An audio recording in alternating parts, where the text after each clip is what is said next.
Boa noite, gente. Tudo bem? Boa noite, pessoal de casa, da internet. Eu sou a Natália Souza, produtora do Núcleo de Artes Cênicas. E, primeiramente, eu queria dizer que é um prazer para mim receber vocês, né? Quem já nos acompanha desde 2016 e quem está vindo pela primeira vez, sejam todos muito bem-vindos à nossa casa, né? Que é nossa, não é só minha, é de todos nós.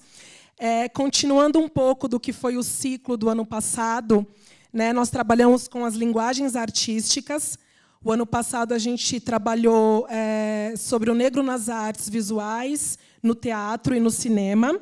E, continuando também falando um pouco das linguagens artísticas, a gente inicia esse ciclo de 2017 falando da dança, depois literatura, e, para finalizar, a gente termina o ciclo do Diálogos Ausentes com música. E eu convido vocês a acompanhar esse primeiro ciclo desse primeiro semestre, que é dança. Hoje, dia 26, o próximo encontro vai ser no dia 14 de fevereiro e o último encontro do ciclo de dança no dia 14 de março. Então, venham, participem, chamem aqueles que não puderam comparecer hoje. É muito importante que a gente ocupe esse espaço. Mais uma vez, eu repito, ele é nosso. Se a gente não ocupar esse espaço, né, não tem como a gente depois pedir licença para poder passar. Então, venham, muito bem-vindos, e uma boa noite a todos. Obrigada.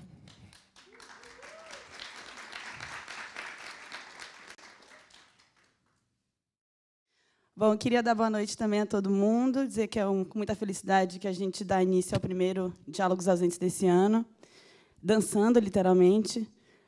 Como a Natália falou, a gente começou ano passado com as 3 primeiras áreas de expressão, artes visuais, cinema e artes cênicas. E eu acho que a gente começa esse ano com a possibilidade de olhar para trás e perceber que foi possível construir um programa como Diálogos Ausentes, né, que teve sucesso de público todos os dias que a gente teve aqui. E aproveito para convidar vocês também para ver a exposição que está em cartaz até o domingo, dia 29, aqui embaixo na sala. A mostra, resultado do todo o programa que a gente fez no ano passado, com curadoria da Rosana Paulino e minha. E também para vocês darem uma olhada no texto, na verdade, 3 textos que tem também na plataforma do Itaú. Uma da curadora Fabiana Lopes, que está baseada em Nova York, e o outro da Rosana e o outro meu, que fala um pouco sobre a curadoria como ferramenta de invisibilização das práticas artísticas contemporâneas afro-brasileiras. Então, quem quiser depois dar uma olhada, se aprofundar um pouco até sobre esse texto, vídeo que a gente viu aqui, vale a pena olhar. E hoje, né, quando a gente começou a pensar essas áreas de expressão, eu até conversei com a Lu, no primeiro encontro que a gente teve, sobre a importância da dança para as outras áreas de expressão, né? Como que essa dança, como esse corpo memória, como esse corpo que carrega tantas referências, né, ele poderia servir para as outras áreas de expressão também, como forma de inspiração, como forma de produção de conhecimento e também de autoconhecimento, né? Esse corpo que não navega sozinho, né, que tem um objetivo, que tem um caminho, que tem uma direção. Então, hoje, para abrir esse ciclo, a gente sempre começa abrindo ciclos com um panorama histórico, e é isso que a gente vai ter hoje aqui, convidando a Luciane Ramos Silva, que é antropóloga, bailarina e mobilizadora cultural. Possui mestrado em antropologia social e desenvolve doutorado em artes da cena, ambos na Unicamp. Atua como gestora de projetos no Acervo África, que eu até recomendo que quem não conhece passa lá para ver, fica ali na Vila Madalena, perto do metrô, não é isso? Ali atrás.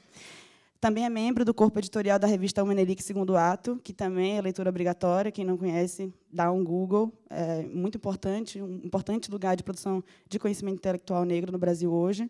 E também faz parte do grupo Rituais e Linguagens, a elaboração estética, também na Unicamp. Na interface entre arte da cena, estudos africanos e educação, foca suas atuações em estéticas decoloniais. Então, para abrir a noite de hoje, por favor, Luciane Ramos, aqui com a gente.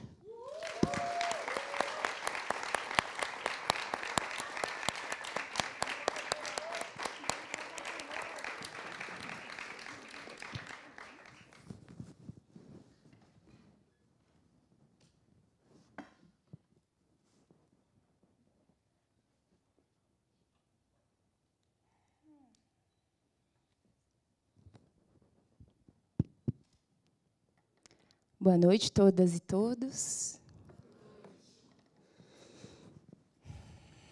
estou um pouco nervosa, então é importante respirar e abrir espaços, né? Que a gente faz todo dia, logo quando acorda. Em primeiro lugar, eu quero saudar as minhas e os meus mais velhos, porque vieram antes de mim. Saudar as pessoas mais velhas aqui presentes, porque merecem o respeito antes de todo mundo, por serem mais velhas. Se eu estiver falando muito baixo, por favor, me avisem. Agradecer, primeiramente, na figura de Diane Lima, o convite em participar desse encontro tão importante, desse momento que a gente espera que se multiplique, da gente desenrolar uma conversa crítica sobre onde estamos, de onde saímos, quem tem direito a falar, quem ainda não tem. Agradeço o Itaú Cultural, de uma forma geral, todas as pessoas, Natália, toda a equipe, que, com muito cuidado, nos recebe, as pessoas que eu não conheço, que limpam e que estão aí, que também são fundamentais para manter a estrutura de pé.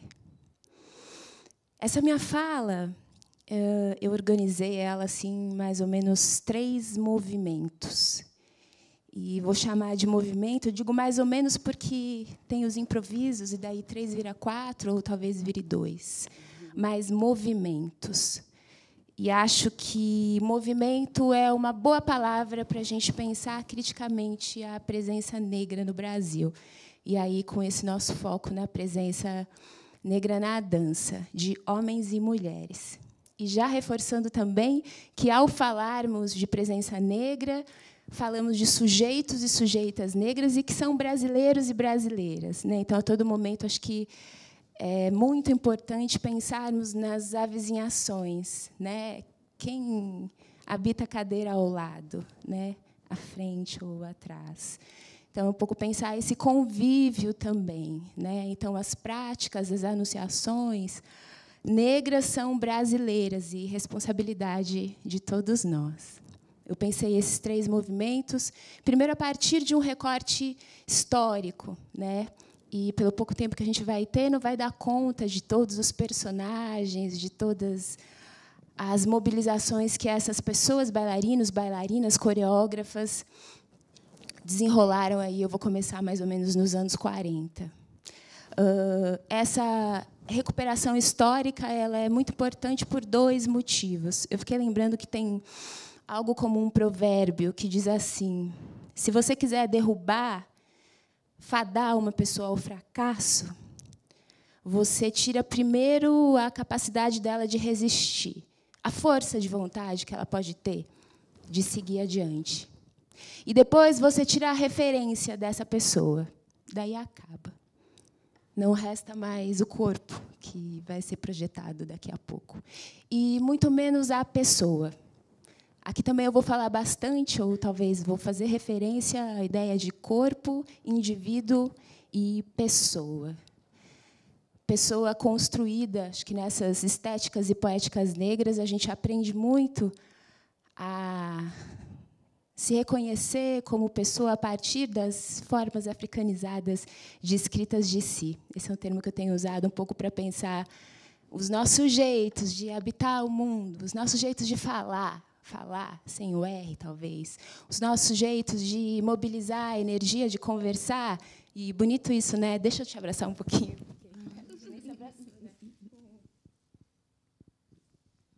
Esse afeto, né, esse gesto da Natália de abraçar a Diane, esse pertencimento, né?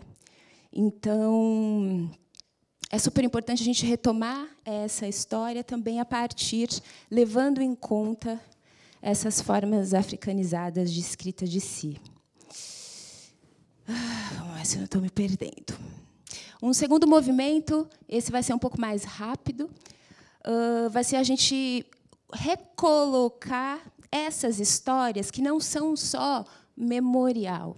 É a gente reconhecer a historicidade desses personagens, a historicidade dessa produção de conhecimento. Também, a todo momento, relacionar dança como uma área de produção de conhecimento. Então, em que medida essas trajetórias reverberam nas nossas histórias, né? E digo que a seleção de pessoas que eu fiz, tive que selecionar, porque não dá para falar de todas elas. Espero que seja um impulso para que vocês conheçam mais, busquem, ou que a gente converse sobre o não dito também ao final. Mas são pessoas que mobilizaram, me ensinaram e fazem parte da minha trajetória como artista da dança.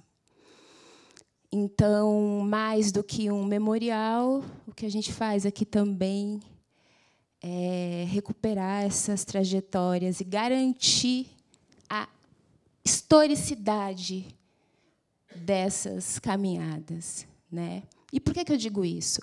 Porque o que se convencionou a chamar de história da dança no Brasil não reconhece, não enxerga essas trajetórias às quais eu vou fazer referência e que muita gente faz referência também. No último momento, assim, quer dizer, diálogos ausentes, a gente vai falar aqui de presença, a gente vai falar de anunciação, a gente vai falar de corpos acontecidos, né? E um terceiro momento, deixa eu recuperar aqui, eu compartilho com vocês algumas perguntas, porque, de fato, eu não tenho muita certeza, não, né? Eu tenho muitas perguntas. Elas giram assim, sabe? Em torno de mim o tempo todo. Em torno, de cima para baixo, de um lado para o outro. Tudo bem? A todo momento, se vocês precisarem levantar e ganhar mais espaço, por favor, façam isso. Faz bem.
Uhul!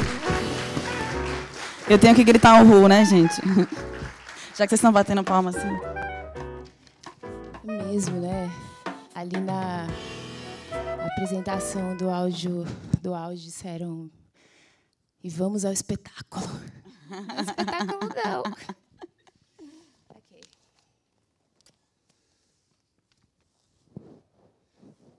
Por que eles dançam? Por que elas dançam? Para dizer que são gente.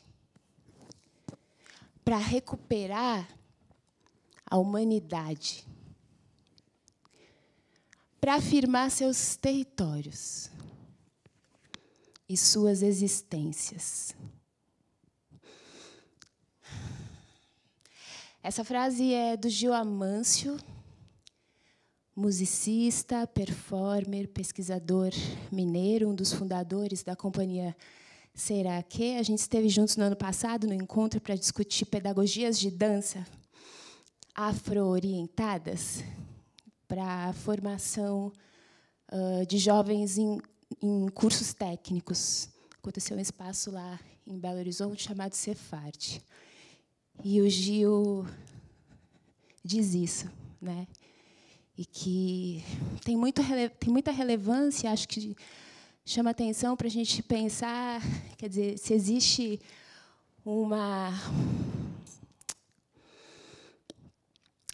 um reconhecimento brasileiro, né, da capacidade ou da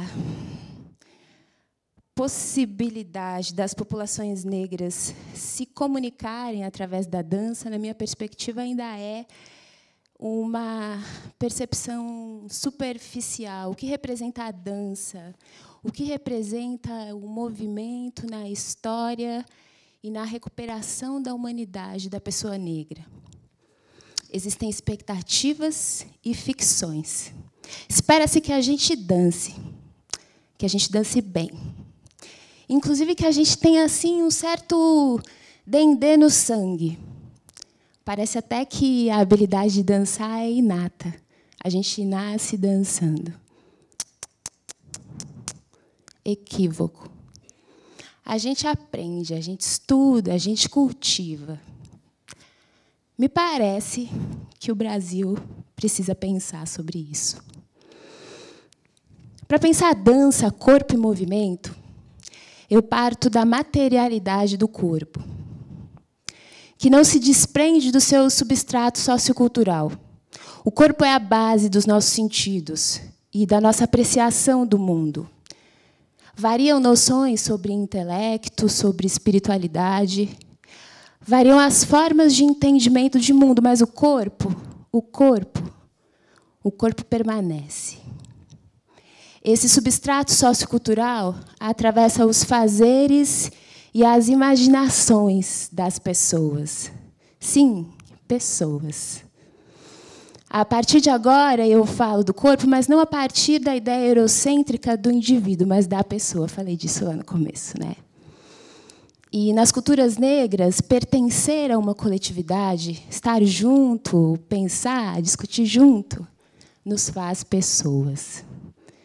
Eu vou falar de trajetórias de pessoas a partir do que elas contam e contaram. Acho que vale a pena também dizer, gente, que eu não sou historiadora. Então, tem até uma dimensão de recuperação dos fatos históricos que eu domino muito pouco.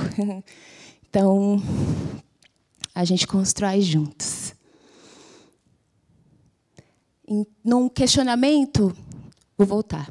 Eu vou falar das trajetórias de pessoas a partir do que elas contam e contaram. Num questionamento à história oficial da dança brasileira. Essa fala está preocupada em pensar a experiência negra em sua multiplicidade. Então, voltando lá no início, falei de movimento e multiplicidade. Não existe uma negritude, não existe um negro, não existe uma cultura negra, né? Existe uma pluralidade que me parece também que o Brasil, nós, povo brasileiro, precisamos entender. Por dentro, desde dentro. Essa fala está preocupada em pensar a experiência negra em sua multiplicidade na sua relação profunda, histórica, moderna moderna, contemporânea com aquilo que se chama Brasil. Ou seja, falar em negritude, afrodiáspora, africanidade brasileira, é a todo momento pensar o Brasil.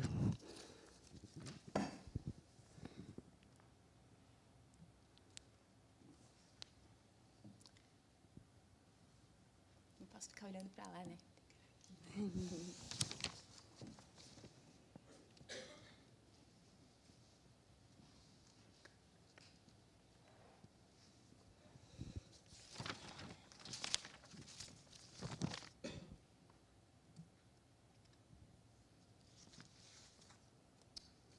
Movimento 1. Outras histórias. Essa primeira parte retoma um certo esforço que a gente, eu e mais muitas pessoas, temos construído no sentido de repensar criticamente os protagonismos da dança na história do país. Em 2012, eu comecei um projeto com o Fernando Ferraz, que alguns de vocês conhecem. Esse projeto desejava justamente produzir materiais em vídeo para documentar as trajetórias dos artistas negros na dança. Chamava-se Biografias Negras da Dança. Ele teve uma edição e depois a gente não conseguiu mais dar continuidade. Um esforço semelhante e muito importante tem sido feito pela coreógrafa e cineasta Carmen Luz, que estará aqui também nestes Diálogos Ausentes, que produziu o único longa, dedicado a documentar a trajetória de artistas negras da dança, portanto, um documentário pioneiro para a nossa história. O filme é de 2013, na sinopse, diz assim: e os negros? Onde estão os negros? Eis a pergunta que os brasileiros deviam se fazer, uns aos outros, umas às outras. Então, eu sugiro vivamente que vocês vejam o filme Um Filme de Dança, de Carmen Luz. Essas trajetórias, elas transitam entre a dança cênica, alguns territórios das culturas afro-brasileiras. A grande maioria delas estabelece diálogos evidentes com linguagens modernas, com linguagens clássicas europeias, vernaculares africanas, clássicas africanizadas, esse termo eu que estou usando. O que é clássico? O que é modelo? O que é escola? O que é paradigma? Quais são os nossos, Brasil? Ou discursos contemporâneos associados ou fundamentados pelas experiências das danças tradicionais, as danças de roda, as danças oriundas dos festejos populares, etc. Eu começo temporalmente nos anos 40, a partir da trajetória de Mercedes Batista, que nasce em 1930 e caminha para o Orum em 2014. A Mercedes foi aluna de Eros Volúzia, que nos anos 30 e 40, filho de contextos da arte moderna, da valorização de uma certa ideia de, entre muitas aspas, mestiçagem, produz trabalhos muito influenciados por essas ideias de vanguarda da época. Essa época pós-Semana de Arte Moderna, pós Casa Grande Senzala, de Gilberto Freire, pós-Getúlio Vargas e os seus projetos de modernização, ou melhor, e as suas políticas de desenvolvimento. Eros Volúzia mesclava danças populares com técnica clássica e tinha muito interesse nas estéticas e poéticas negras, com um bom tom de exotismo e deslumbre, muito próprios daquele tempo histórico. O pano de fundo da história da Mercedes é o Rio de Janeiro da efervescência cultural e política, com a fundação do TEM, Teatro Experimental do Negro, em 1944. Espero que vocês tenham visto a ocupação Abdias do Nascimento. Viram? Arrasaram, como dizem. Fundada por nada mais nada menos que o grande mestre Abdias do Nascimento, grupo do qual Mercedes participa por um tempo. Em 47, Mercedes passa a integrar também o corpo de baile do Teatro Municipal do Rio de Janeiro, depois de um processo seletivo árduo. E a pergunta que eu faço: quantas bailarinas negras tinham no corpo de baile do Teatro Municipal daquela época? Precisa responder, né? Precisa? Mercedes foi a primeira, talvez uma das únicas. Talvez, não tenho certeza. Tomara que não, mas foi. Com o decorrer do tempo, sua atuação ganha mais e mais contornos políticos e discursos de engajamento. A gente vai falar um pouco disso depois, né? Por que essa necessidade de situar poética e política? Por que a gente fala tanto de política, né? Eu já ouvi muitos dos meus pares me perguntando, né? Política, na minha perspectiva, ela não se separa da poética, não se separa da arte, né? E talvez para nós, pessoas negras, basta abrir a porta e a gente tem que lidar com ela. Em 1950, acontece o primeiro congresso do negro, que recebe a bailarina e antropóloga Catherine Dunham, a convite do TEM, que, por sua vez, é apresentada a Mercedes, que é contemplada com uma bolsa para estudar com Catherine Dunham nos Estados Unidos. Mercedes vai para lá e fica por 1 ano. No retorno, a Mercedes começa a construir um pensamento em dança, sistematizar, organizar e perceber onde ela queria chegar.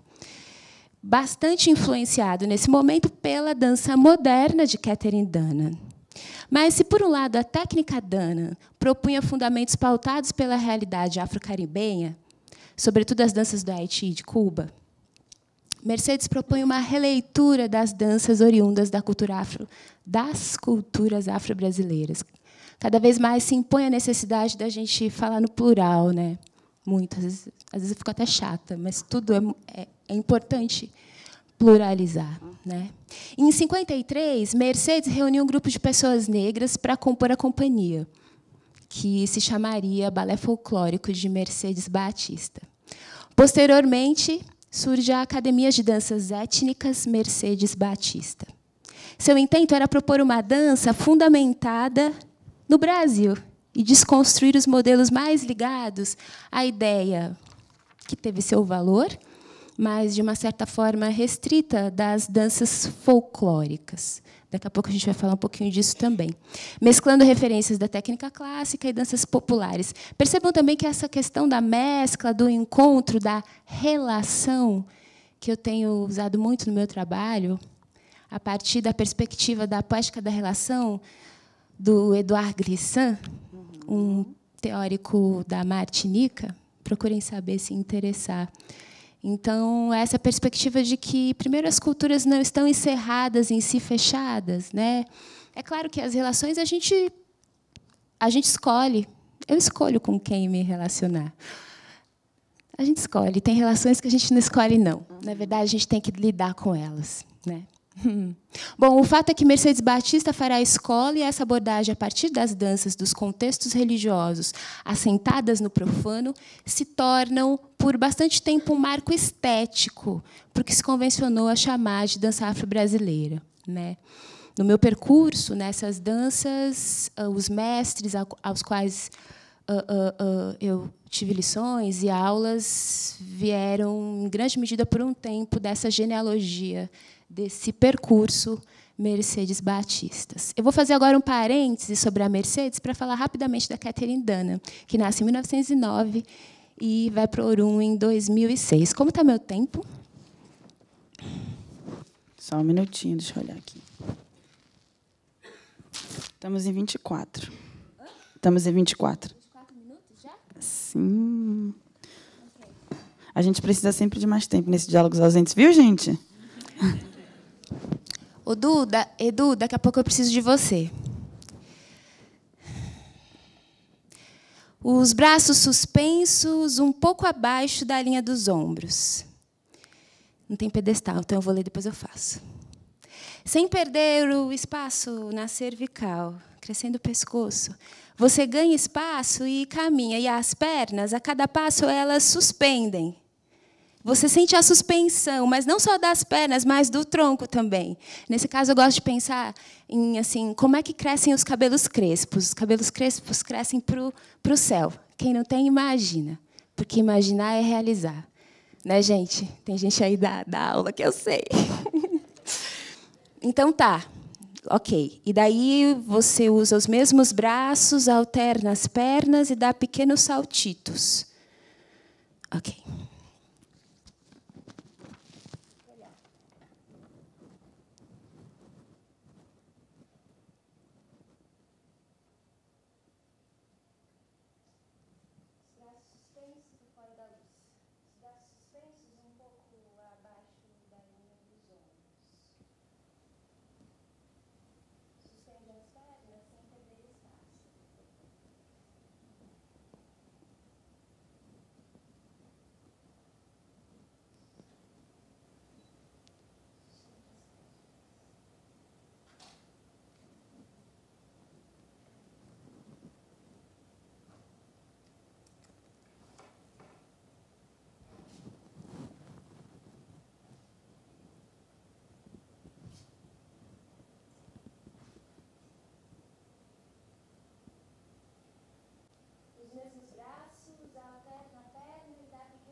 corta o ar e gira.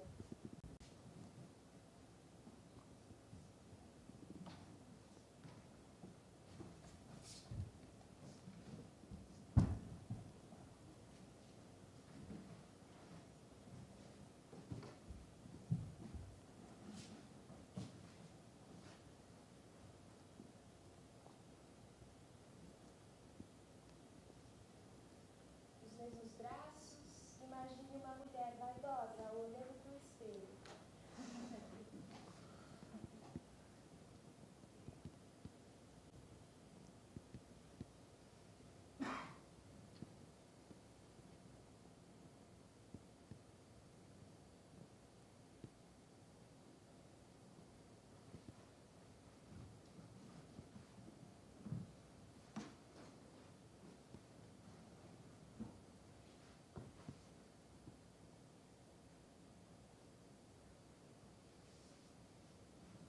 Pulsação da bacia, braços reversos, como na marcha.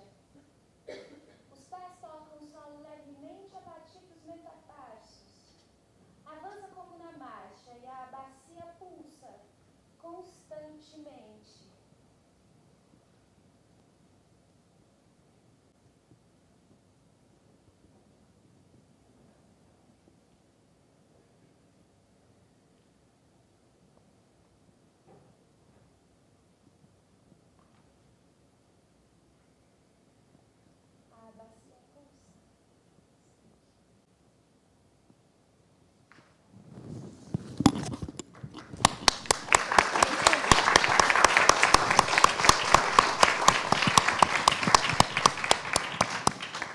Eu tive poucas oportunidades de fazer aula de técnica Dana.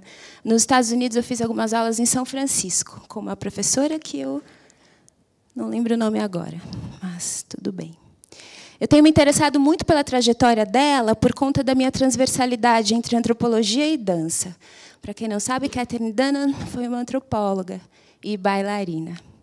A relação que se tem, que se constrói, essa nossa academia ou a nossa forma de pensar as áreas do conhecimento separadinhas, em caixinhas, faz com que, infelizmente, ainda o percurso que, por exemplo, eu estou fazendo, e que alguns dos meus pares também fazem, de mesclar as ciências humanas, por exemplo, a antropologia, com a dança, ainda não é muito comum. Catherine Dunham foi estudante de um dos pioneiros da ciência antropológica. O nome dele era Melville Herskovits. Ele foi ex-aluno do Franz Boas, que foi o fundador da escola culturalista. Catherine Dunham é uma pioneira porque usou pesquisa de campo para a produção de conhecimento em dança, coisa que muita gente, inclusive pessoas presentes aqui na plateia, fazem. Que bom. Mas, naquele tempo, não existia ainda a tal antropologia da dança, que surge como campo de conhecimento nos anos 80, nos Estados Unidos. Mas é curioso como nem a antropologia, nem a escola da dança moderna acreditam devidamente, na minha opinião, o legado de Catherine Dunham. É claro que entre a comunidade negra estadunidense, ela é célebre. Ela influencia a jazz dance. Ela inspira Alvin Ailey, Revelations. Quem não viu, né? E, naquele contexto, ela é chamada da pioneira da dança negra moderna, não da dança moderna. Esse meu parêntese sobre a Catherine Dunham tem a ver com o fato de que, na nossa formação acadêmica em dança, e, para mim, a formação não se estabelece só na academia, a academia é uma escolha, e, na minha perspectiva, é um lugar importante de ocuparmos. Nessa nossa academia, existe um olhar para a ideia de escolas de pensamento, tal qual se tem quando a gente está na literatura, nas ciências sociais, ou seja, escolas, paradigmas, modelos teóricos e outras referências. Daí, no Brasil, cujos modelos epistêmicos olham, replicam e referenciam os modelos do Norte, o tal Norte global, a gente estuda uma tal escola moderna. E daí a gente estuda as pioneiras que, no início do século XX, romperam com a estética romântica, que negaram um tal esvoaçante e etéreo do balé, reivindicando um corpo que descesse à terra e representasse a vida real. Isadora Duncan, Martha Graham, Ruth Saint-Denis, entre outras. Foram cruciais na elaboração de um pensamento técnico e poético crítico à realidade a qual viviam. A qual viviam. Para cima ou para baixo. São trajetórias importantes para entendermos anunciações surgidas de demandas socioculturais específicas. Mas e o restante do globo? E as suas práticas, as suas anunciações? Se situarmos aquela história construída em um contexto estadunidense, como assumimos o comprometimento em reconhecer que aquela é uma história da dança e não vale como referência única, mas sim a um contexto europeu e estadunidense? Tudo bem a hora aí? Mas é menos, né? Ok. Bom, a gente não tem tempo aqui para abordar o legado de Catherine Dunham, que inclui a contribuição no campo da sistematização técnica, assim como na abordagem que pauta uma atuação pedagógica em performance e coreografia. E também traz uma representação positiva dos povos negros. Mas o trabalho da coreógrafa evidencia como a dança pode se relacionar às questões que atravessam a vida social. Não por acaso, quando a bailarina visita o Brasil a convite do TEM, naquela época lá que eu falei, e sofre um caso de racismo, porque ela é impedida de entrar em um hotel no Rio de Janeiro, não lembro se é Rio de Janeiro ou São Paulo, acho que é São Paulo. Desencadeia-se uma série de reações que culminam com a promulgação da Lei Afonso Arinos, em 1951, que institui como contravenção penal a prática racista. Voltando a Mercedes Batista, é importante evidenciar que, a partir dela, surge uma rede de filiações de professoras e professores, de artistas do Rio, de Minas Gerais, Salvador, que estudam com ela, disseminam seu pensamento e transformam também o seu pensamento. Entre essas pessoas, eu chamo atenção para... Aqui à esquerda, Charles Nelson. À direita, o mestre Dionísio, ambos no Rio de Janeiro. Depois, Isaura de Assis, também no Rio de Janeiro, mas que fez parte de alguns balés, dos chamados balés folclóricos da Bahia. Marlene Silva, que semeou ali uma série de experiências e formou muita gente, Evandro Passos, por exemplo, entre muitos outros, em Minas Gerais. Nessa foto ela está com Rui Moreira, que também estará aqui na série Diálogos Ausentes. Maria Zita, essa foto ficou meio perdida, foi difícil achar a Maria Zita. Maria Zita é pouco referida. Recentemente estive em Goiás, também uma discussão sobre danças negras, e tive a satisfação de saber dela. Maria Zita nasce no Piauí, mora em Goiás, mas também, por um tempo, vai para o Rio de Janeiro. Maria Zita tem um livro que eu conheci recentemente chamado Dança Negro, Ginga História. Nessa rede de filiações, disseminam-se estéticas, métodos e também militância política. E, claro, cada artista dará prosseguimento com o seu pensamento de dança próprio. Sobre Mercedes Batista, a gente tem um trabalho do Paulo Melgaço, que está à disposição online, uma publicação da Fundação Palmares. A gente tem o vídeo Balé de Pé no Chão, de Mariana Monteiro e Lilian Solar, né, uma referência bem importante. Mariana Monteiro, que, em pesquisa, já não sei se é o mestrado, o doutorado, ou talvez outro trabalho, vai afirmar que Mercedes Batista cria a primeira dança moderna brasileira.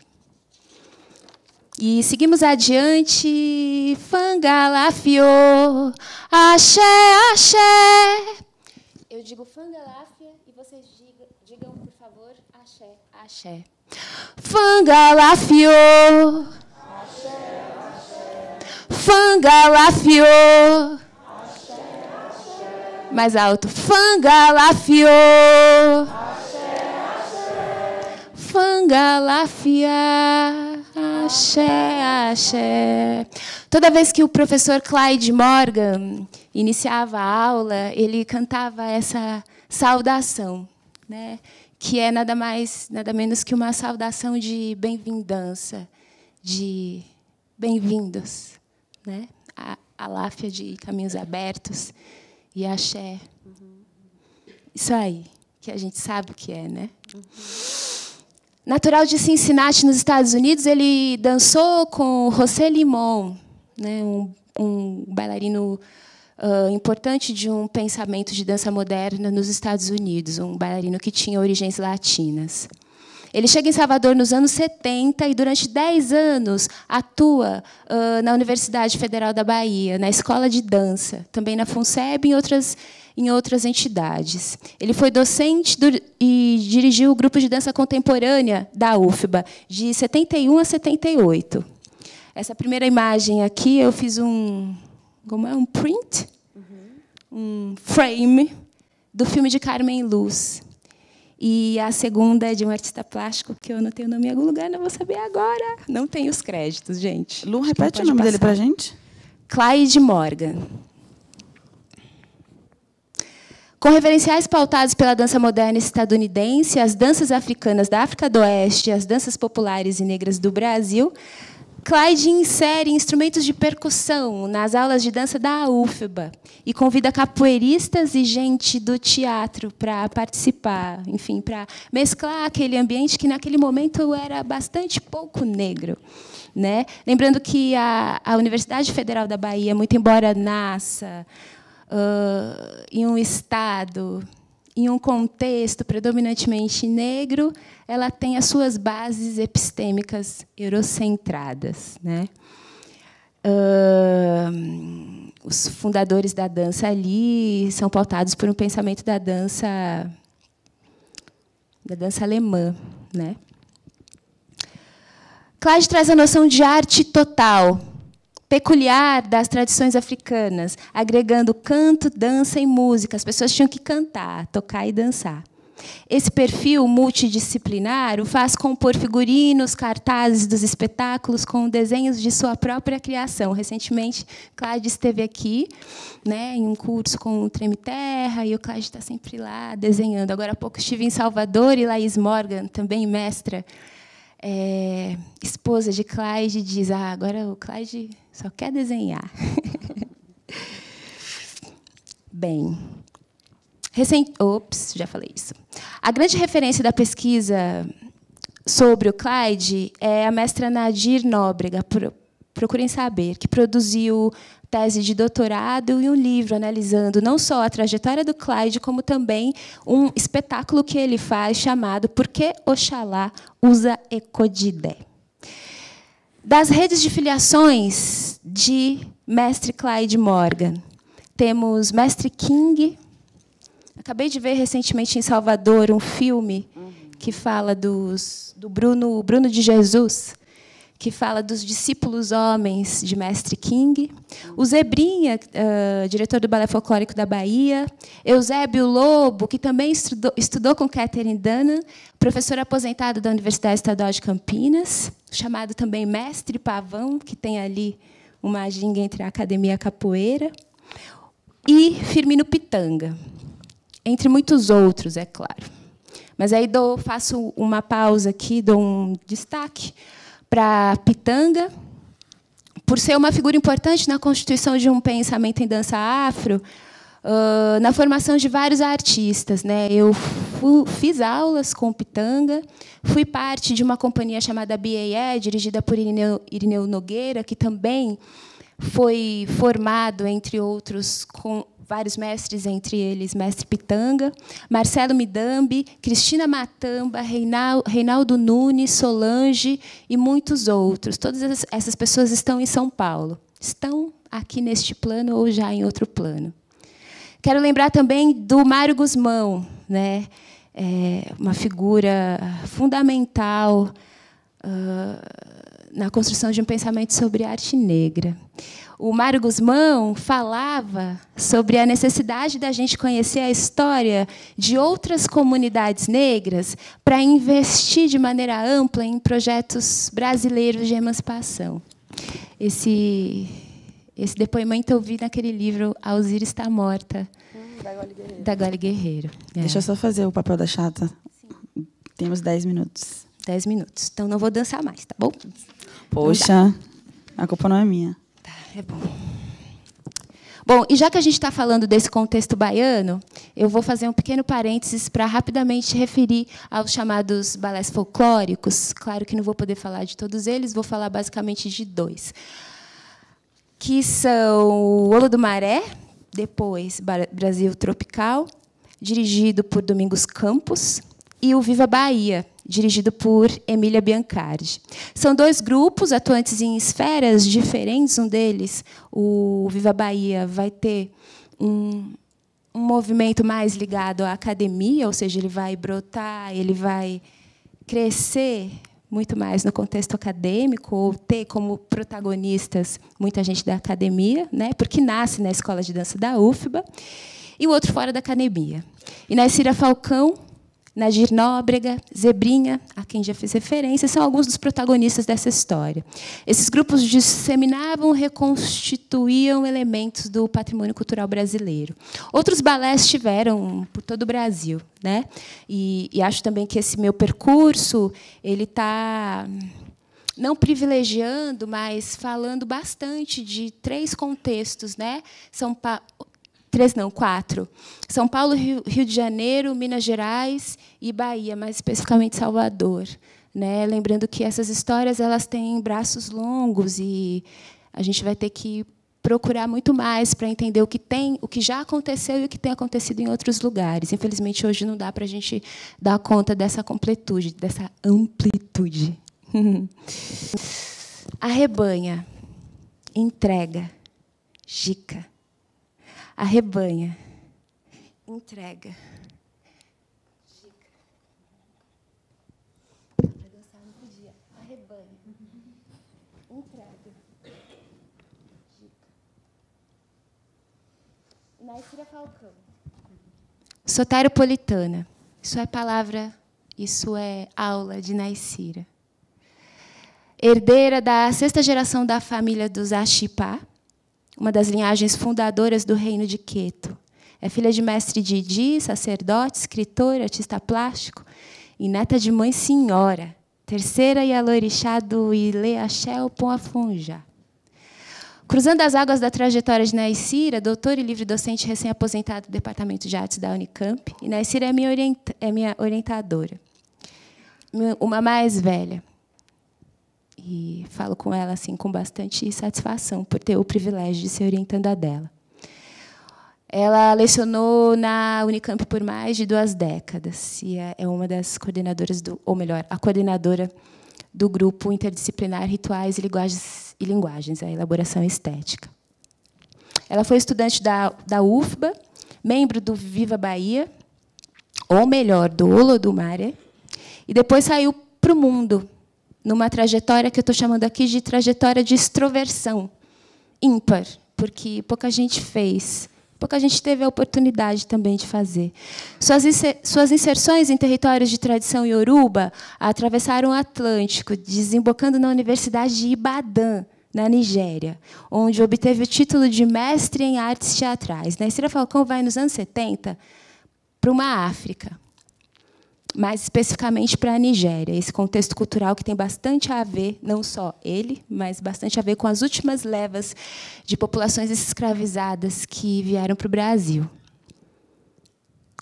Na Nigéria, ela obteve o título. Suas pesquisas ganharam corpo com as experiências também no Laban Center for Movement and Dance, na Inglaterra, e no estúdio Alvin Ailey, em Nova York. E, finalmente, ela faz uma pesquisa de doutorado na USP, na Faculdade de Educação, que dá origem ao seu livro Corpo e Ancestralidade. E Naysira vai para a Nigéria com carta de indicação do Oli Soyinka e se depara com o universo intelectual em Ibadan, insuspeito para aquela época. As pessoas não iam para a África.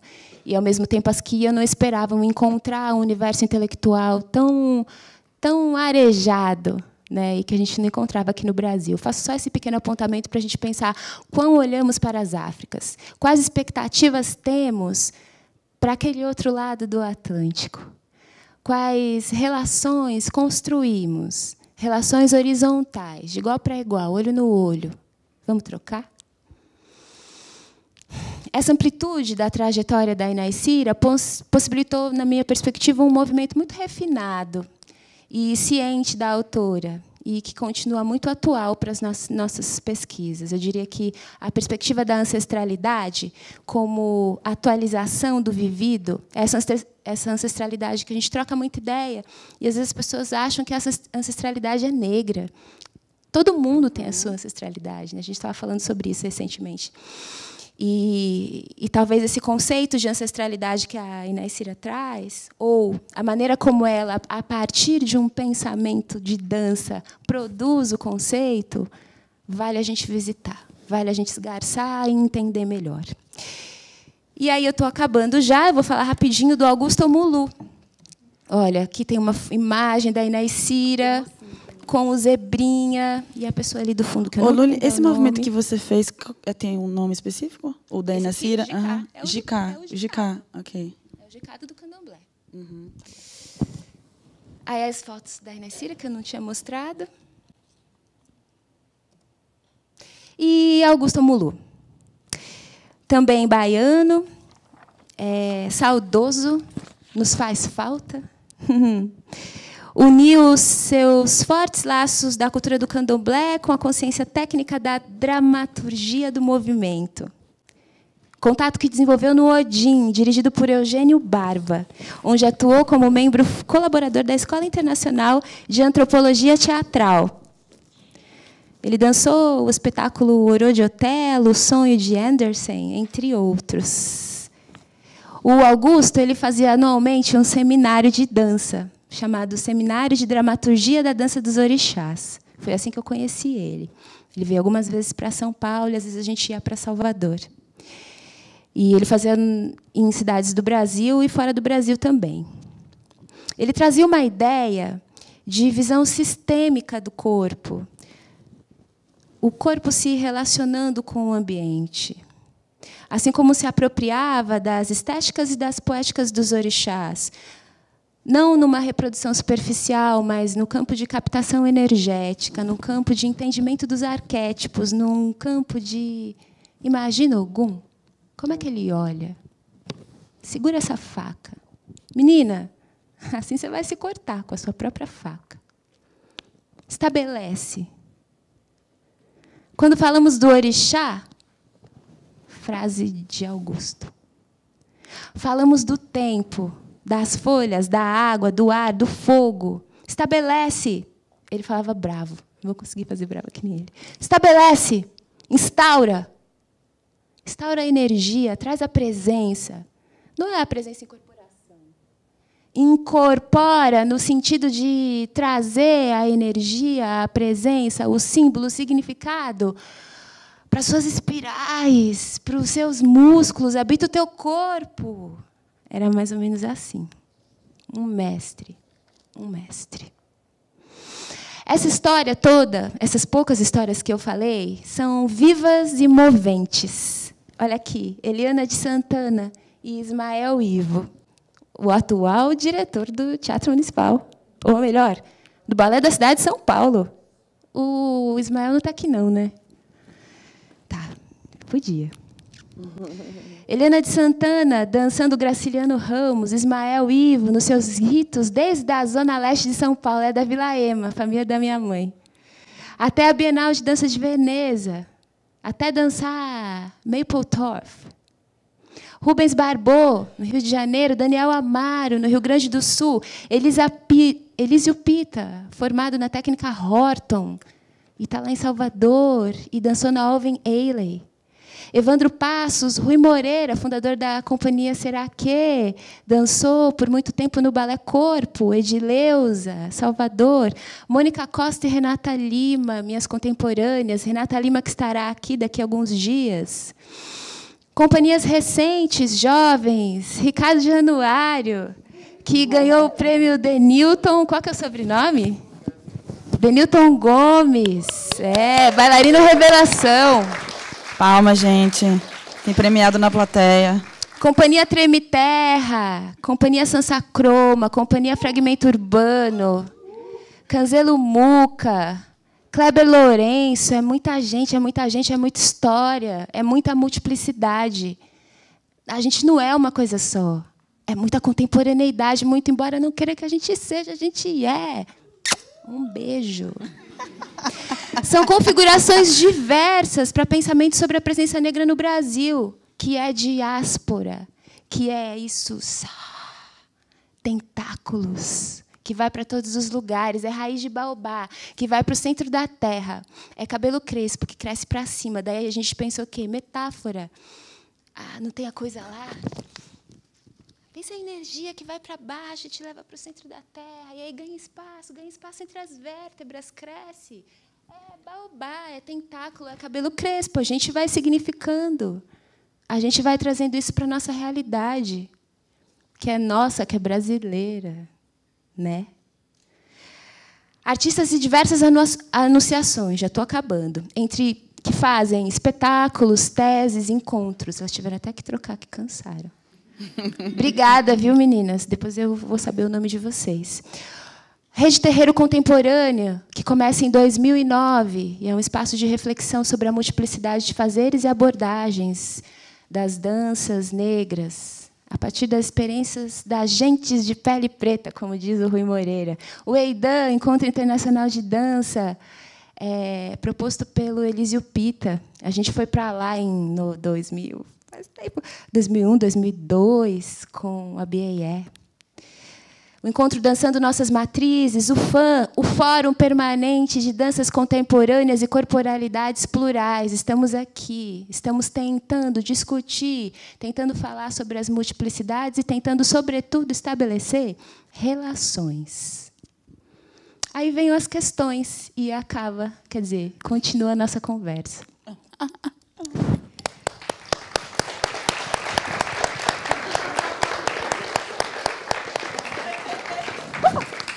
Falaram assim que eu não tenho que olhar para trás, porque não é elegante. Deixa eu arrumar minha saia.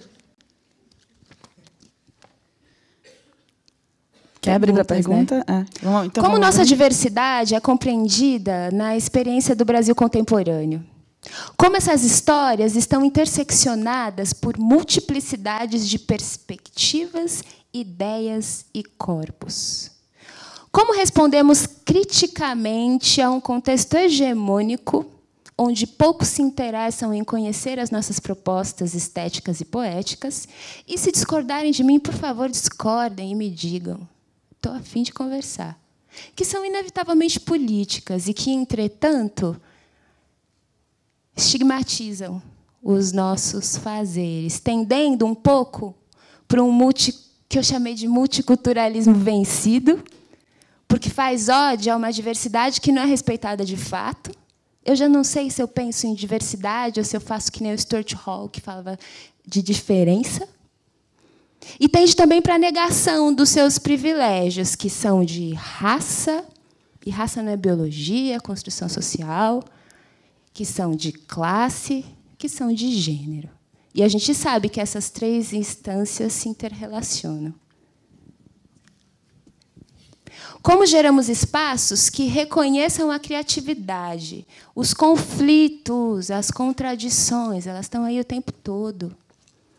Externa e internamente. Internamente, eu estou falando também nós, pessoas negras, temos também as nossas contradições e as nossas questões. Precisam ser discutidas.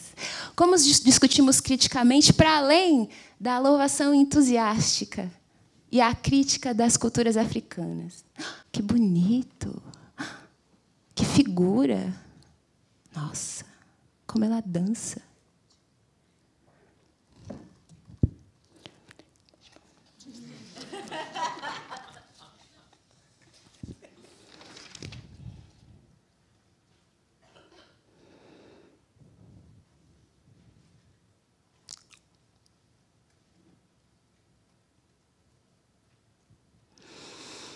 Por que tanta dor? Tem perguntado para a gente. Primeiro, a dança, na perspectiva das formas africanizadas de escrita de si, é parte da vida. Então, se a gente dança, a gente lida inevitavelmente com as questões que nos atravessam. E tem dor também. Tem dor pra caramba. E a gente tem que lidar com isso, a gente tem que falar disso. A gente não tem o privilégio de não tratar dessas questões. As questões estão ali, nos perseguem a todo momento, de quando a gente acorda até o momento que a gente cerra os olhos. Quando nos dizem, mas amor, por favor. Os meus amigos americanos chamam de white tears. As pessoas negras estão vivas, presentes, depois de todo o processo de desumanização que é atualizado cotidianamente. Porque somos semeados pelo amor. Se não fosse o amor, a gente não estava aqui vivo, sorrindo, dançando, se abraçando. Só que o nosso amor não é romântico.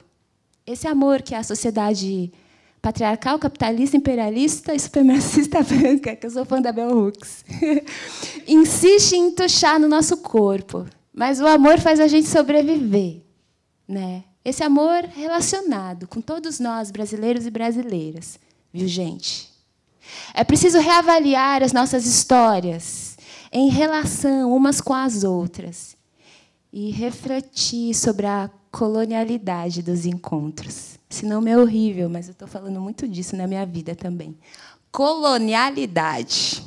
É preciso avaliar nossas teorias de conhecimento, a tal episteme, para a gente ser capaz de reinventar gestos, imaginar juntos e juntas novas formas de cuidado, de transformação e transcendência.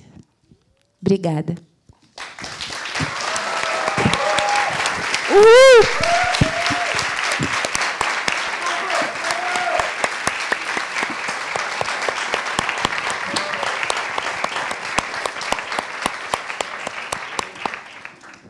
Como faz? Não faz, né? Não termina, não faz, não termina. Muito potente, muitas passagens. A gente está com 23 minutos para a pergunta. A gente encerra às 9h30. Mas essa... Por que tanta dor? Para as pessoas de casa que também estão assistindo a gente. Pensar sobre essas colonialidades dos encontros e sobre a dança como uma possibilidade de recuperação da humanidade. Eu achei esses pontos muito importantes para a gente discutir. Também se há uma habilidade inata para a dança ou não. E esse corpo em diáspora, que é um termo que a Lu usa também dentro da sua pesquisa, certo? Pensando essa experiência do negro e essa pluralidade. Ela começa fazendo um retrocesso nessa memória, chamando o Movimento 1, falando sobre as outras histórias, trazendo quem são esses protagonistas para a história da dança no Brasil. Então, ela primeiro cita a Carmen Luz, que vai estar com a gente no último ciclo, depois a Mercedes Batista, que é a primeira bailarina do Teatro Municipal, e fala da técnica da Catarina Dana, que veio ao Brasil a convite do TEM. E aí ela cita a Marlene Silva, a Maria Zita, o mestre Dionísio, o Charles Nelson, até chegar na Cleide Morgan e a trajetória do Cleide Morgan e a trajetória que ele fez na UFBA. Daí ela cita o mestre King, o Zebrinha, Eusébio Lobro, também conhecido como mestre Pavão, Firmino Pitanga e o Mários Guzmão. Entra também para falar um pouco sobre os balés folclóricos, o Olo do Maré e o Viva Bahia, e abre um parêntese para falar sobre Ana Cira Falcão, uma grande mestra, filha do mestre Didi e neta da Mãe Senhora. E orientadora da Lully, né, gente? Que não é qualquer coisa. A gente encerra falando sobre o Augusto Molu, a ressignificação do candomblé no campo dessa captação energética, como instaurar essa presença. Isso é muito forte, né? Como instaurar essa presença desse orixá que não é algo amalgamado, né? Não é somente a superfície, mas o que ele carrega enquanto força e vibração. E aí cita todos os contemporâneos, inclusive alguns premiados que estão aqui. Eu abro para pergunta, espero que tenha ficado um pouco claro o nosso retorno. E quem vem com a gente aqui? Sem vergonha, por favor.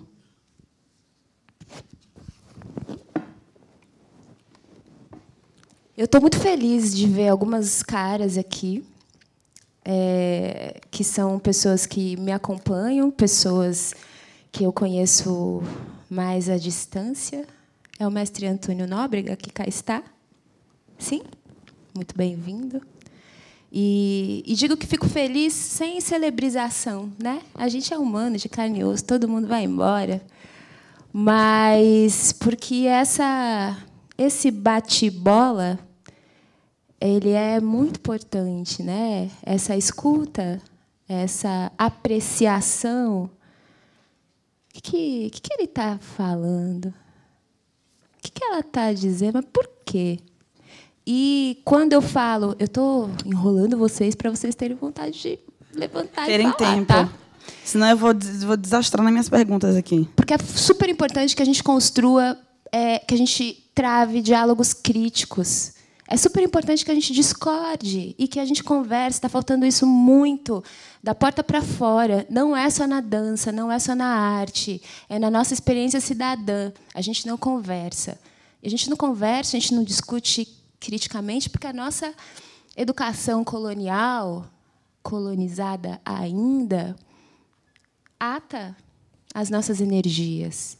E como é que a gente desata? Trocando ideia, se fortalecendo a partir dessas pequenas redes, né?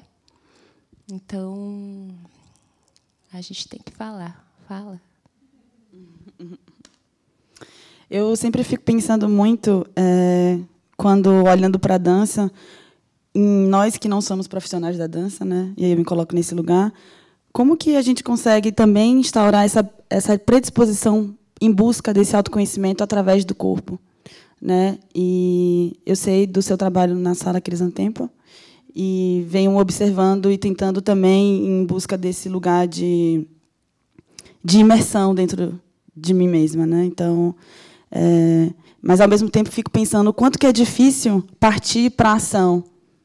E eu acho que esse ensimesmamento, essa nossa não possibilidade de entrega ao corpo, talvez seja muito, como a própria Luli falou, fruto desse lugar não crítico, né, de não se relacionar, de não se entregar, de não. Como que você tem visto isso lá com toda a experiência que você vem desenvolvendo ao longo desse tempo com pessoas que não necessariamente são da dança, né, mas que procuram esse corpo em diáspora para se reconstruir, para se ressignificar? Uma das minhas preocupações nessa que é uma pedagogia em construção é a responsabilidade de dizer para as pessoas ou de aprender junto. E aí eu sou muito Paulo Freireana, professor, aprende o tempo todo. E as respostas, tem muita gente aqui que faz minha aula, e estou super feliz de que vocês estejam aqui, porque a gente trava esse tipo de conversa em aula também. Uma das preocupações é essa necessidade da gente habitar o nosso próprio corpo, da gente se conhecer e se reconhecer. Parece chavão, né? Mas talvez quando as pessoas vão estudar dança, ou quando tem-se uma expectativa acerca do que a dança pode proporcionar. Para mim, a dança proporciona um conhecimento de si. Ela faz com que eu habite isso que eu sou, isso que não é instrumento, sou eu, Luciane. A minha presença é o meu corpo, a minha existência, a ancestralidade. Tem espiritualidade, claro, mas parte daqui. Você me vê, você me toca, você me ama ou me odeia. Sei lá. Então, habitar o corpo com tranquilidade, habitar o corpo com consciência, isso que eu falei da raiz do baobá. Eu estudo uma técnica de uma senegalesa chamada Germaine Aconi, uma mestra, 72 anos, que ainda dança. E aí tem também esse lugar de um corpo que a gente fica velho, a gente fica velha, a gente se transforma. Mas como pensar também uma dança que não me leva a um fracasso aos 30 anos? Fracasso não me coloca impõe um carimbo de prazo de validade aos 30, 40 anos. Não é essa dança que eu procuro. Ou melhor, não é sobre essa dança que eu tenho falado. Muito embora ela exista e tenha o seu lugar, né? Então, uma das minhas preocupações é isso, estabelecer para o corpo que dança profissionalmente, para a pedagoga, para a bióloga, para a atriz, para a recepcionista, para o gari. Como habitar o nosso corpo com tranquilidade, com consciência de quem a gente é, quem a gente pode ser, imaginar. Gosto muito de falar sobre isso, imaginar e realizar. Como eu consigo vislumbrar futuros, não sei se o futuro está ali ou se o futuro está aqui atrás. Né? Então, é um grande desafio, porque a dança, a educação para o corpo não faz parte da nossa formação, essa formação cidadã. Né? O nosso corpo adestrado, ele carece de se enxergar de outro jeito. Então, é o que eu tenho tentado fazer. Estou tentando. Já que a gente está abrindo o coração, eu vou dizer que eu vou bater lá terça-feira. É terça, né? Convido todo mundo. Não, não é mais. Terça é Janete, eu sou quinta. Ah, ok. Quinta, gente. Mudou. Vamos lá na quinta. Alguém já se inspirou aí para uma pergunta? Oi, eu sei que depois da primeira sempre vem a segunda, a terceira, e depois ninguém quer ir embora. Primeiro, parabéns.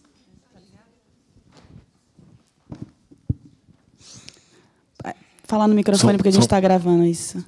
Oi, primeiro, parabéns pelo Diálogos Ausentes e Dança Chamando Lully, como essa figura aí que traz esse olhar para a dança e para a dança da negra e para a dança do negro, para a dança da nossa cultura negra, nessa dimensão plural, né, nesse Brasil plural que a gente tem. Fico muito feliz de estar de novo te ouvindo, de novo aprendendo e somando. O que não é nem tanto uma pergunta, mas uma reflexão. Quando criança, há 4 décadas atrás, eu escutava que a dança era só balé ou jazz, no máximo. Né? As outras, não. Hip hop, break, dança afro. Não, isso não é dança para a gente. Né? Isso aí não vai te levar a lugar nenhum. Não, você tem que ir para uma dança que te traga um código, que te traga um centro. E eu ficava me perguntando, com essa altura que eu tenho, com esse corpo desse tamanho que eu tenho, eu me perguntava que código, que centro, que são esses que eles vão me dar, que eu não consigo encontrar em outros lugares também. Então, eu fico muito feliz quando a Lully traz aí essa nossa escrita na dança. Ela começou pela Mercedes, mas a gente tem aí ainda, né, mais para trás, mais longe. A gente vai ficar aqui a noite toda. E esses movimentos que têm acontecido principalmente nesses últimos 15 anos, dessa molecada aí com um gás danado de pesquisar, de cutucar, de trazer a política como cidadãos e como cidadãs nesse embate através da arte. E eu acredito que, cada vez mais, nós, com esses encontros que a gente tem feito de formiguinha, né, que são encontros de formiguinha, um encontro aqui, um encontro ali, outro encontro ali, um no Capão Redondo, um na Zona Leste, na Zona Oeste. A gente vai ligando, a gente vai ampliando essa rede, e daqui a gente vai ligando com outros lugares. A gente tem essa possibilidade hoje também, através das redes sociais. Isso vai nos fortalecer cada vez mais. E a gente tem que cada vez mais falar, fazer, trazer, contestar, contextualizar, pesquisar, mostrar. Não importa qual é a crítica que vai vir disso. Importa, sim, que a gente abra escuta, que a gente abra a conversa. Se vai ser bom ou se vai ser ruim, vai depender desses encontros que a gente vai fazer. Então, é mais um parabéns pelo encontro. Oba, obrigada.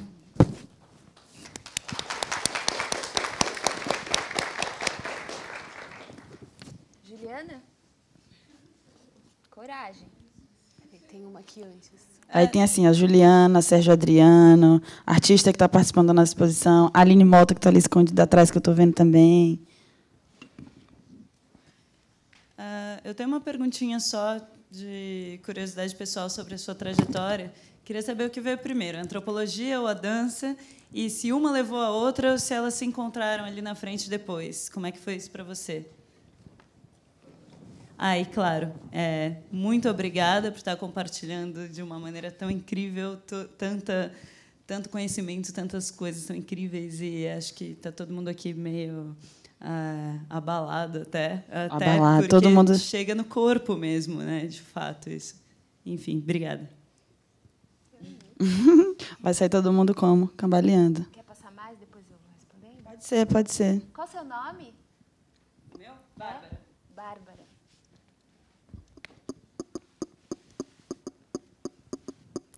Boa noite.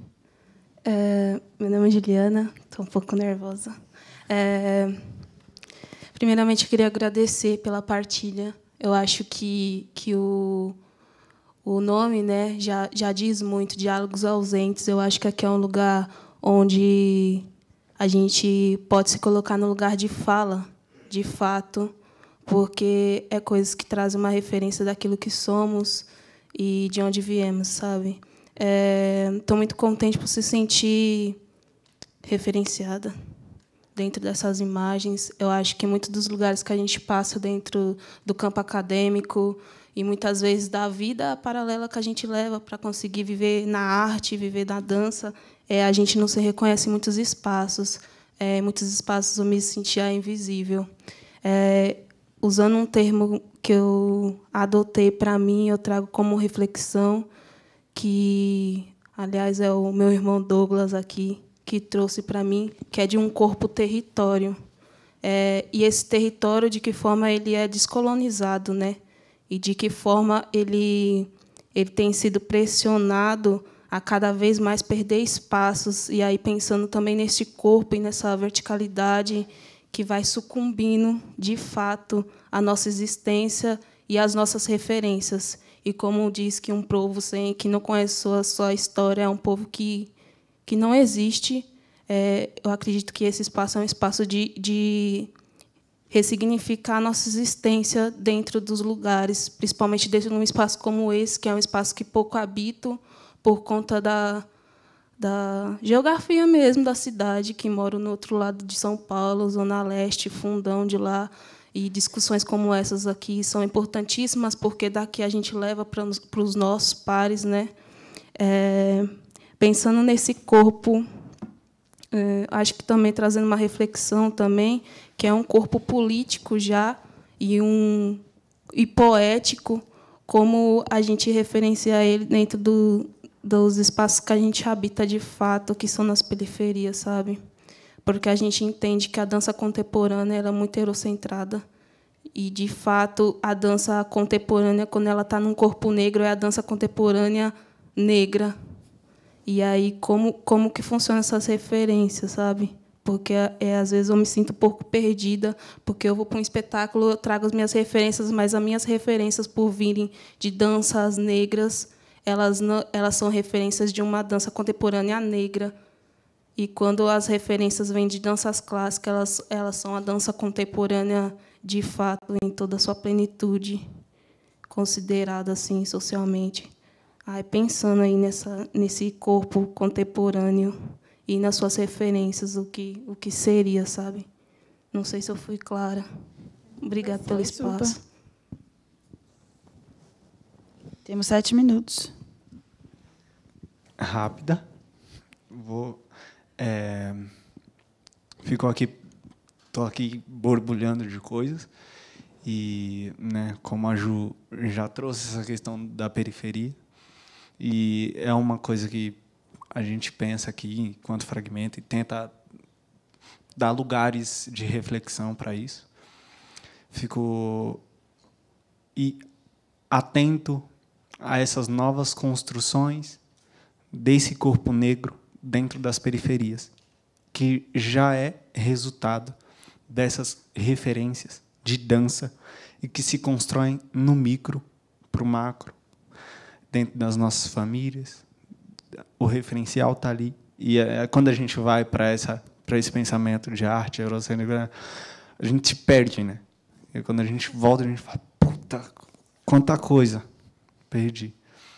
E aí eu gostaria de saber como você está olhando isso. Essas novas possibilidades de escrita do corpo negro dentro das periferias. Nossa, pergunta para Dedé. É claro que a gente tem mais que 7 minutos. Ô, gente, como a gente vai fazer com isso agora aqui? Tá, não vai fechar. Posso ir, Nath? Posso? Pode passar um pouquinho, né, Natália? Só um pouquinho.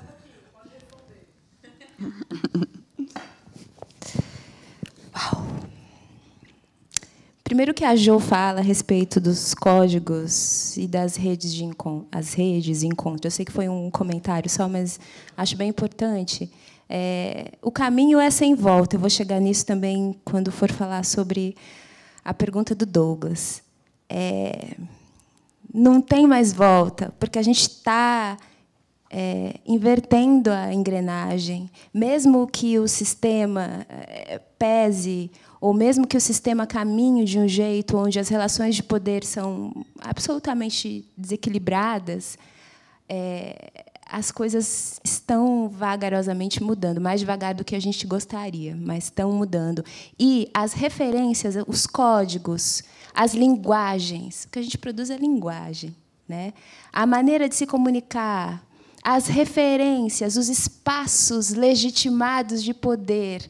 A gente tem ido para outro lugar. Vivem me perguntando por que você vai estudar a dança na África, nas Áfricas? É político também. Por que eu estou estudando a técnica Germaine Acogny? Porque ninguém fala dela. Ela tem 70 anos e construiu uma técnica sistematizada, tem livro. Isso não é ponto de nenhum programa de graduação em dança no nosso Brasil. E, entretanto, a gente estuda tudo que é a Europa e que também nos constitui, mas não só isso. Então, quando a gente fica com esse papo chato de decolonizado, descolonizado, colonialidade, não sei o quê, é porque a gente precisa, de fato, repensar os códigos, repensar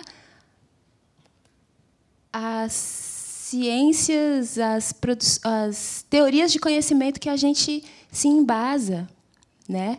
E outras já foram anunciadas, são anunciados. Nosso Brasil, profundo, popular, preto, periférico, em relação. Isso não significa que a gente não vai fazer balé, que a gente não vai para o Laban Center Institute. A gente vai, a gente pode. Aliás, ampliar, abrir espaços, se relacionar com os outros é fundamental. Tive até que fechar os olhos.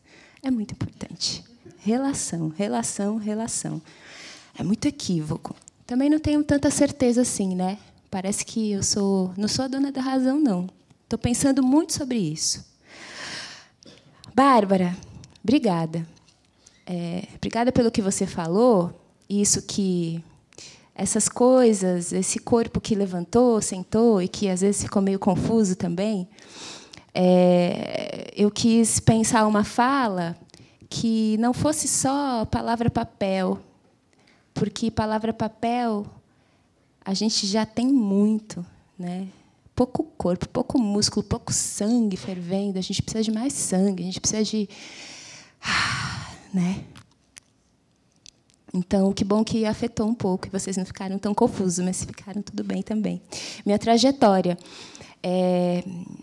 Eu começo nas ciências sociais, e é nas ciências sociais que eu me confronto com a dança e a capoeira. Eu começo a dançar, a minha primeira escola de dança, a minha primeira escola de consciência do corpo é capoeira. Eu fui aluna de Mestre Gato Preto. Tive sorte. Mestre Gato Preto, que fiz umas 2 aulas de... uns dois anos de aula no grupo dele, chamado Guerreiros de Senzala, o grupo dele aqui em São Paulo. Depois ele vai para o Orum e tenho aula com o mestre Pinguim, figura também fundamental na minha trajetória como pessoa, como bailarina e como pessoa que ginga no mundo. Porque gingar é negociar, né? Gingar é ficar esperto, porque dança também não é só esse glamour todo, a gente sabe, né, gente? Aliás, né, pessoal aqui está sabendo que glamour tem muito pouco.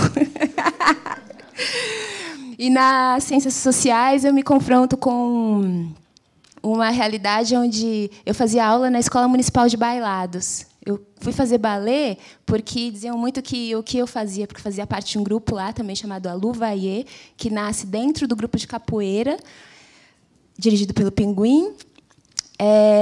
E tinha muito essa discussão que, enfim, já ficou velha, de que as danças afro-orientadas não dispõem de técnica, né? E as danças eurocêntricas ou as danças criadas nos espaços, enfim, europeus, estadunidenses, estão municiadas de técnica, ou seja, o conhecimento técnico eu não poderia obter a partir daquilo que eu praticava, a partir da capoeira, a partir do que se convencionou a chamar de dança afro. E, mesmo não concordando, eu precisava me confrontar, eu precisava entender essa outra técnica, que era o balé. Não dava para ficar só falando, não dava para olhar à distância. Daí eu fui fazer balé, porque a antiga Escola Municipal de Bailados tinha um curso livre, né? Aí eu fiz alguns anos lá, nem foram muitos, acho que uns 3 anos. E, daí em diante, eu conheço Germaine Aconi, porque Germaine ganha um vídeo de um grande professor, Wagner Gonçalves, do Z, balé que Germaine dirige em 1995, 99. Germaine Aconi vem para o Brasil e dirige o Balé da Cidade no espetáculo em homenagem aos 300 anos da morte do Zumbi. Uma bailarina senegalesa dirige o Balé da Cidade de São Paulo. A gente não sabe muito disso também, não. Muitas questões acerca disso. Mas, enfim, aí todo esse universo me leva a querer pesquisar a dança, né? E, a partir dali, eu começo a reconhecer que a antropologia, especificamente, porque o curso de Ciências Sociais da USP é um curso ele é um curso de Ciências Sociais, e você procura o seu caminho. Eu procurei o meu na antropologia, e que começou a me dar base para entender esses substratos da cultura, para relacionar corpo e cultura, para pensar corpo para além de instrumento, né? E, dali para diante, eu fiz o mestrado em antropologia. Sou filha que eu digo simbólica, de uma linhagem bem importante, não célebre, mas importante, dos estudos africanos no Brasil. Isso me leva para o continente africano, sobretudo para a África do Oeste, onde eu tenho, desde há uns 7, 8 anos, eu tenho ido para conhecer propostas pedagógicas de formação em dança. Então, fui para o Burkina Faso, Guiné-Conakry, Senegal, e no Senegal, primeira, segunda, terceira, quarta, gostei, fiquei, quero voltar. Resumindo, é isso. As coisas estão concomitantes, assim. E, gente, a antropologia não gosta muito de dizer isso, não, viu? Mas as coisas se casam, as partes se casam muito bem. A antropologia ainda gosta de estudar os sujeitos da dança, olhar como eles falam, olhar como eles falam pelo corpo. Vai mudar. Se sentir invisível, Juliana. Corpo-território. Lembrei de Ori, Beatriz Nascimento. Não vou lembrar aquela frase linda que ela fala, só sei que ela fala assim: porque o corpo de um é a imagem do corpo do outro. São 3 linhas lindas que eu teria em algum lugar aqui. Beatriz Nascimento, historiadora, e que produz, junto com Raquel Gerber, um documentário que eu sugiro para todo mundo aqui, quem ainda não viu, porque ele tem um bom tempo, e que fala dessas relações entre Brasil e África, as pontes, as maneiras de transbordar a partir da experiência de uma historiadora, militante, mulher negra. Aí vira onda, né? E como que essas informações vão e voltam, né? E como o corpo se torna território, porque ele foi a única coisa que ficou.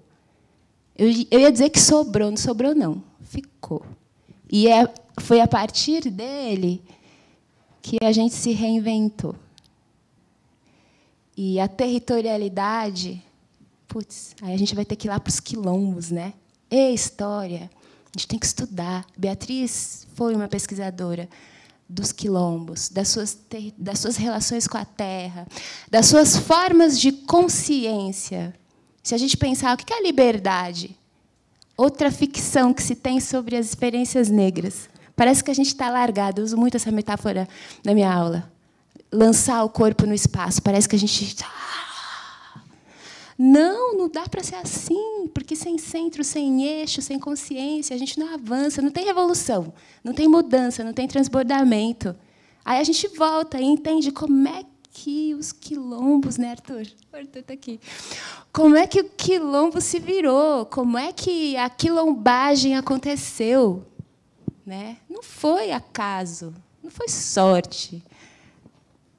Foi estratégia. Estratégia é um nome bom. A gente tem que ter. Dança contemporânea. Quanto tempo eu tenho? Rapidinho. 3 minutos. O mar, meu veleiro azul. Corpo negro na periferia. A gente está vivendo um tempo muito importante que brota com questionamento e com a fissura. Questionar implica em raspar. Não vai ser fácil, mas se a gente conversa, a gente caminha. Especificamente, aqui a pergunta foi do Douglas, que é membro do Fragmento Urbano, um grupo que foi contemplado pelo Fomento à Dança da cidade de São Paulo. Não vou falar sobre isso porque não dá tempo. Um grupo de Guaianazes. Pega o trem, vai ali para a Estação da Luz. Tomo o trem e tem o trem expresso. Antes eu pensava que eu, que sou da Zona Leste, da Vila Ema, Parque São Lucas, e moro há quase 10 anos na Pompeia, pensava que ia demorar para chegar em Guaianazes. Imaginava, Guaianazes, longe. 30 minutos, o expresso, não é não? Fui para lá, por causa dessas pessoas aqui, que eu guardo muito no coração. Mas estou falando deles não é porque eu guardo no coração, porque, a partir do que construíram eles e outros grupos,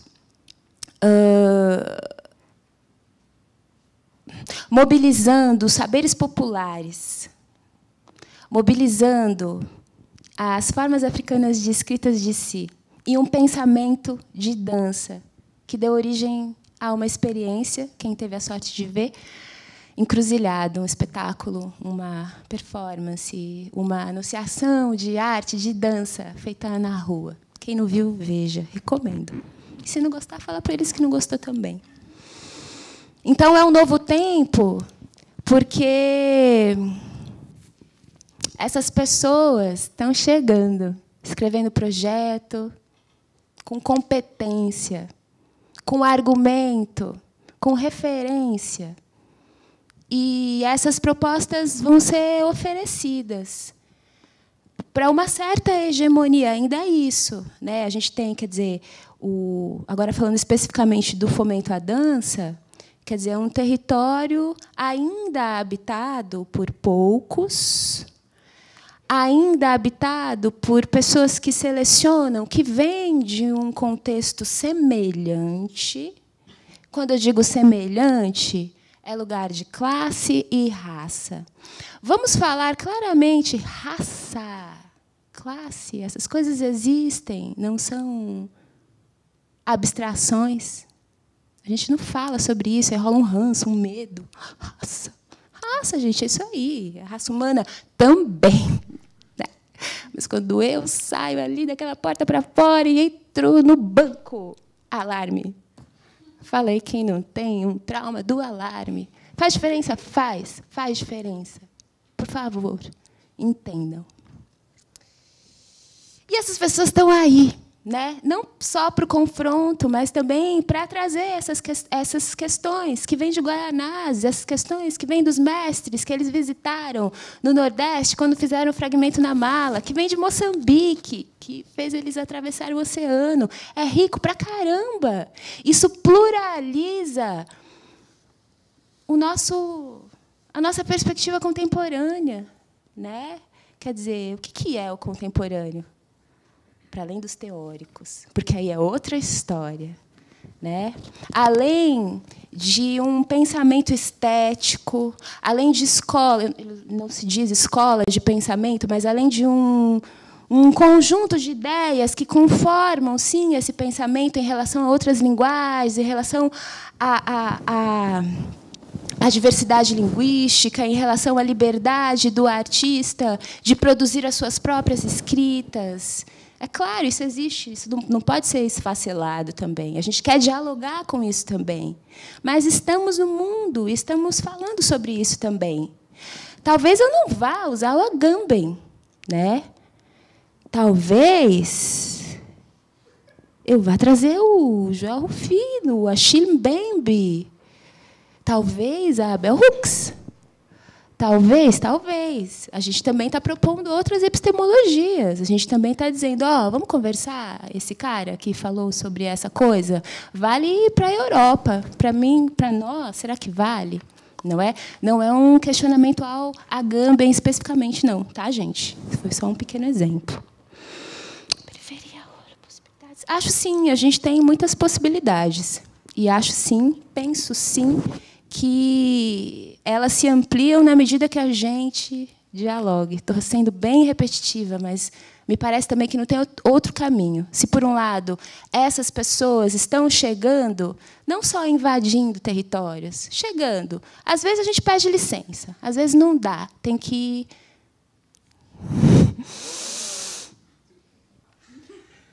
empurrar a porta, para não dizer outra coisa. Mas os caminhos estão se abrindo, sim. Eu sinto. Bom, Nath, pode ficar sentada aí, que a gente já vai acabar. Mas eu queria agradecer a todo mundo por ter vindo. Convidá-los novamente para até o dia 29, visitar nossa exposição aqui embaixo, Mostra de Diálogos Ausentes. Como falei, o Sérgio Adriano, um artista, a Aline Mota está aqui também. Então, venham, prestigiem. No próximo dia 14 de fevereiro, a gente vai receber o Rui Moreira, de Belo Horizonte, falando um pouco mais sobre a pluralização das danças contemporâneas, e a Deise Brito, discutindo estética e poética a partir das danças negras. Então, também espero todo mundo, convidem os demais. Quem não veio, está em casa, por favor, venha, próximo Diálogos Ausentes. E desejo para vocês que voltem em paz para casa e mais leves, né? Um pouco mais leves. Agradecer a Luli também pela participação. Não, só queria dizer muito obrigada a cada um de vocês, a cada uma de vocês, saiu de casa, de vários lugares, do trampo, da pesquisa, do estudo, da janta, do bebê, tudo isso faz as pessoas têm filhos, né? Vocês estarem aqui é muito importante. Venham, voltem, e que a gente amplie mais, ainda mais os espaços. Obrigada, viu, gente?